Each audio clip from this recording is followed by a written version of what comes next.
Pinaigting pa ng Department of Labor and Employment ang mga programa para sa mga green job o mga trabahong nangangalaga sa kalikasan sa bansa. Nagbabalik si Bien Manalo. 9 na taon na ang nakakaraan nang maipasa ang Republic Act 10771 o ang Philippine Green Jobs Act of 2016.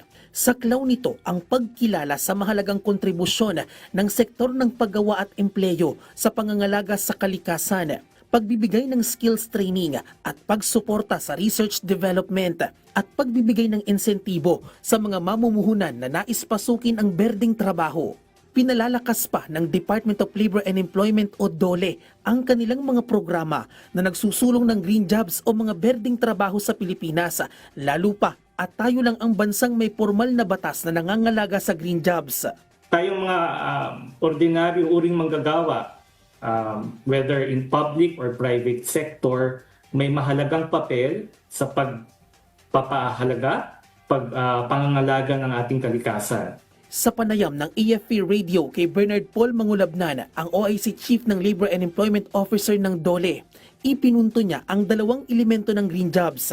Ito ang pangangalaga sa kalikasan o environmental sustainability at pagkakaroon ng disenteng trabaho. Kabilang dito ang pagiging produktibo, may maayos na pasahod at may boses ang bawat empleyado. Ang National Green Jobs Human Resource Development Plan ng DOLE ang nagsisilbing roadmap tungo sa isang sustainable economy.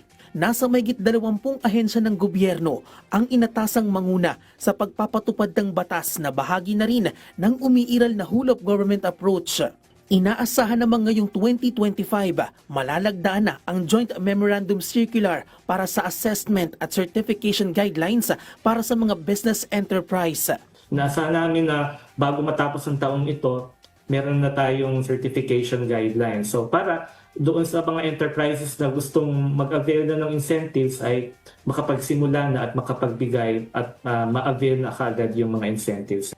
Target naman ng DOLE na mas paigtingin ang information dissemination at awareness campaign para isulong ang green jobs sa bansa sa pagkamit ng green economy. Bien Manalo para sa Pambansang TV sa Bagong Pilipinas.